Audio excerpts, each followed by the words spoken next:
This is the Business Edition with me, Tanya Beckett. More cloud in the outlook. Internet storage leader Satya Nadella takes over as Microsoft's new chief executive. Piping up, the boss of BP speaks out on the debate over Scottish independence. The person that they have chosen, Nadella, is somewhat different in leadership style to Steve Ballmer. In fact, why don't you just have a listen to Steve Ballmer at one of the most recent Microsoft events. Steve Ballmer!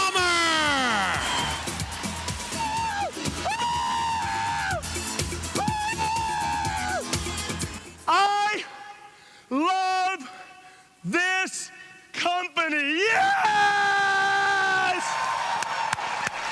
There's a sense that we're not going to see something similar from Satya Nadella. Mining in South Africa can be an emotive business, with many families depending on it to make a living, so it's no wonder that feelings are running high during a strike by thousands of platinum workers. In fact, police today used stun grenades and rubber bullets to disperse about 3,000 striking miners near the town of Rustenburg. This is the biggest industrial unrest in South Africa's platinum sector since police shot dead 34 strikers at the Marikana mine. It's a troubled backdrop to the Pan-African Mining Conference being held in Cape Town, the biggest on the continent.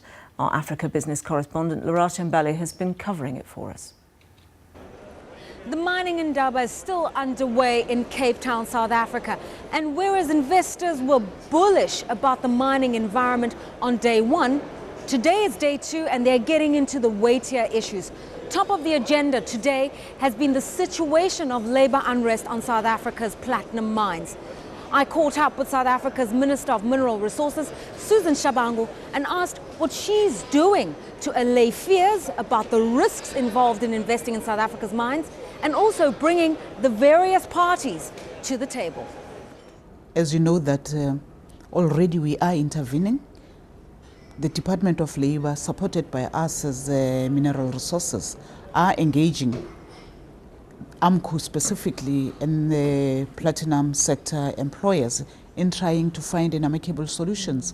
Indeed, we are concerned as government because it has a negative impact on our economy as a whole. And we don't want to go through that again, especially now when there's hope within the global economies, they are recovering. So we really want to be part of that. So we believe that the CCMA process which we've put in place will yield positive results.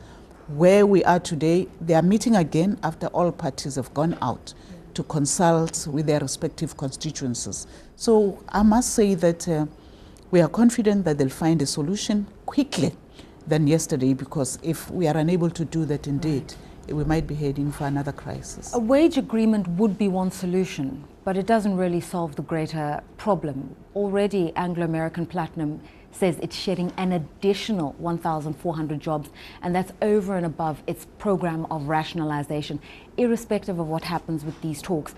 That gives the impression that investors are just put off and fed up with South Africa. What assurances can you give? Well, I must say that the issue, you must know that the platinum sector, it's not just about the wages, it's also about the price of platinum within the global market, which poses a challenge. The overarching environment outside of the platinum sector is higher costs of running mines, industrial action, limited investment prospects, and there is a sense that as a mining economy, maybe South Africa is declining in relevance. Well, I must say that it's not true. I would say, look at the holistic, the overall opportunities in the mining industry. You know, no one ever alludes or look at the coal sector, how it's performing in South Africa. It's doing so well. Lesser strikes, because if you look at the coal industry some 20 years ago, it was so negative in South Africa, but where we are, it's so positive, because what it did, it dealt with its challenges as a resource, as coal, where they managed to make sure that the issues of mechanizations are done, issues of making sure that they mine better, they mine smarter, the skills development of their own employees was there. So hence, if you look at the coal industry, it has really stabilized and it's very profitable. So the key challenge, I think, for all of us in the platinum sector is to say, what is it that we need to do in making the platinum sector becomes a modernized platinum industry which continues to be profitable, but which continues to contribute to the global environment. Those were the views of Susan Shabangu, South Africa's Minister of Mineral Resources. Throughout the day, mining executives from the 3 largest platinum companies have also been addressing investors and their counterparts in the gold industry and in coal.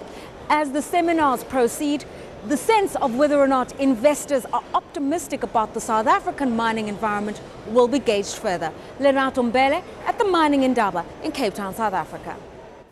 Do stay with us here on BBC World News. Still to come, the boss of BP speaks out on the debate over Scottish independence.